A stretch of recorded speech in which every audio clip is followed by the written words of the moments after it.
ಹಾಂ ಸರ್. ಗಿಲ್ಲಿಯವ್ರು ಏನು ಮಾಡ್ತಾರೆ, ಸ್ಪಂದನ ಅವರು ಟೇಬಲ್ ಮೇಲೆ ಇಟ್ಟಿರೋದನ್ನ ಶರ್ಟ್ ನೆತ್ಕೊಂಡು ಕೆಳಗಾಕ್ತಾರೆ. ಕೆಳಗಾಕ್ಬಿಟ್ಟು ಕಾಲಲ್ಲಿ ಒದಿತಾರೆ. ಅಂದರೆ ಎಲ್ಲರೂ ಹೊಟ್ಟೋಗ್ತಾರಲ್ಲ, ಆಮೇಲೆ ನಿಧಾನಕ್ಕೆ ಎತ್ಕೊಳ್ಳೋಣ ಅಂತ. ಆದರೆ ನಾನು ಬರ್ತಾ ಹಿಂಗೆ ನೋಡ್ಬಿಡ್ತೀನಿ. ನೋಡ್ಬಿಟ್ಟು ನಾನು ಅದು ವ್ಯಾಲ್ಯೂ ಗೊತ್ತಾ ನಿನಗೆ ಅಂತ ಒಂದು ಆ ರೀತಿಲಿ ಬೈದ್ಬಿಟ್ಟು ಕೆಳಗಿಂದ ಎತ್ಕೊಂಡು ಕೊಡುಬಿಟ್ಟು ವಾಪಸ್ ತೊಗೊಂಡೋಗಿ ಹಾಸಿಗೆ ಮೇಲೆ ಮಡ್ಚ್ಬಿಟ್ಟು ಇಡ್ತೀನಿ. ಅದು ಸ್ಪಂದನ ಅವ್ರ ಹಾಸಿಗೆ ಮೇಲೆ. ಆಮೇಲೆ ಅವ್ರು ರೂಮ್ ಒಳಗೆ ಬಂದ ಮೇಲೆ ಏನು ಮಾಡ್ತಾರೆ, ಡ್ರಾಯರ್ ಇರುತ್ತೆ, ಮಂಚದಲ್ಲಿ ಡ್ರಾಯರ್ ಇರುತ್ತೆ. ಅದೇನಾದ್ರೆ ಟೈಟಾಗಿ ಬಟ್ಟೆ ತುಂಬಿರುತ್ತೆ, ಅಂದರೆ ಒಂದು ಚೂರು ಜಾಗ ಇರೋದಿಲ್ಲ. ಅವ್ರೇನು ಮಾಡ್ತಾರೆ, ಆ ಜಾಗ ಇಲ್ಲದೇ ಇದ್ರೂ ಎಳ್ದು ಅದ್ರ ಮೇಲಿಟ್ಬಿಟ್ಟು ಪ್ರೆಸ್ ಮಾಡ್ತಾರೆ.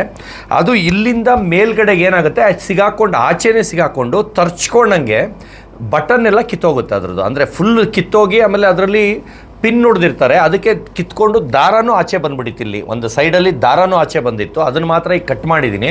ಆ ಗುಂಡಿ ಬಂದು ಇನ್ನೂ ಹಾಕ್ಸೂ ಇಲ್ಲ, ನಾನು ಹಂಗೆ ಇಟ್ಕೊಂಡಿದ್ದೀನಿ. ಕಾರಣ ಏನಂದರೆ, ಒಳಗಡೆ ಬಂದು ಅವ್ರು ಸರಿಗೆ ಅದು ಇದು ಮಾಡ್ತಾ ಇರಲ್ಲ. ಅವ್ರು ಹೋಗೋ ದಿವಸ ಲಾಸ್ಟ್ ನಾನು ಕೊಡೋಣ ಅಂದ್ಬಿಟ್ಟು ಅಲ್ಲಿಂದ ಸೇಫಾಗಿ ಅದನ್ನ ಎತ್ತಿ ನನ್ನ ಡ್ರಾಯರಲ್ಲಿ ಇಟ್ಟಿರ್ತೀನಿ. ಯಾಕಂದ್ರೆ ನನ್ನಲ್ಲಿ ಗ್ಯಾಪ್ ಜಾಸ್ತಿ ಇರುತ್ತೆ, ಅದರಿಂದ ಇಟ್ಟಿರ್ತೀನಿ. ಆಮೇಲೆ ಲಾಸ್ಟಲ್ಲಿ ಅವ್ರು ಹೋಗೋ ದಿವಸ ಅದನ್ನು ಕೊಟ್ಬಿಡೋಣ ಅವ್ರಿಗೆ ಅಂತ ಇಟ್ಟಿರ್ತೀನಿ. ಆದರೆ ಅವ್ರು ಏನು ಮಾಡ್ತಾರೆ,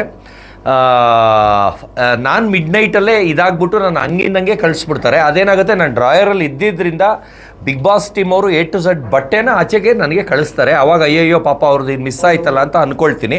ಅದಾದಮೇಲೆ ನನಗೆ ಬಟ್ಟೆ ಅದು ಕಟ್ಟಾಗಿ ಇದು ಗುಂಡಿ ಕಿತ್ತೋಗಿರೋದು ನಂಗೆ ಗೊತ್ತಿರೋದಿಲ್ಲ. ಮನೆಗೆ ಬಂದಮೇಲೆ ನಾನು ಬರ್ಡೇಗೆ ಯೂಸ್ ಮಾಡೋಣ ಅಂತ ತೆಗೆದು ನೋಡ್ತೀನಿ. ಆವಾಗ ಅದು ಬಟನ್ ಕಿತ್ತೋಗಿರುತ್ತೆ. ಅಂದರೆ ಹೊಸದು ಫಸ್ಟ್ ಟೈಮು ಇವತ್ತವರೆಗೂ ಅದನ್ನ ಎಲ್ಲೂ ಹಾಕೇ ಇರಲ್ಲ. ಅದು ಯಾವಾಗ ಅಲ್ಲಿ ಸಿಗಾಕೊಂಡಿತ್ತು ಅಲ್ಲಿ ಕಿತ್ತೋಗಿದೆ ಅನ್ನೋದು ಮನೆಗೆ ಬಂದಮೇಲೆ ನಂಗೆ ಗೊತ್ತಾಗಿದ್ದು. ಇದಕ್ಕೆಲ್ಲ ಬಿಗ್ ಬಾಸ್ ಟೀಮಲ್ಲಿ ಒಬ್ಬರು ಅವರೇ ಸಾಕ್ಷಿ.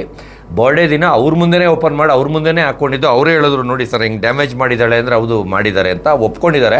ಅವ್ರದ್ದು ಹೆಸರು ಆಮೇಲೆ ಹೇಳ್ತೀನಿ. ಅದೇನಾರ ಬೇಕಾದರೆ ಸಾಕ್ಷಿನೂ ಅವರಿಂದನೇ ಹೇಳಿಸ್ತೀನಿ. Thank you.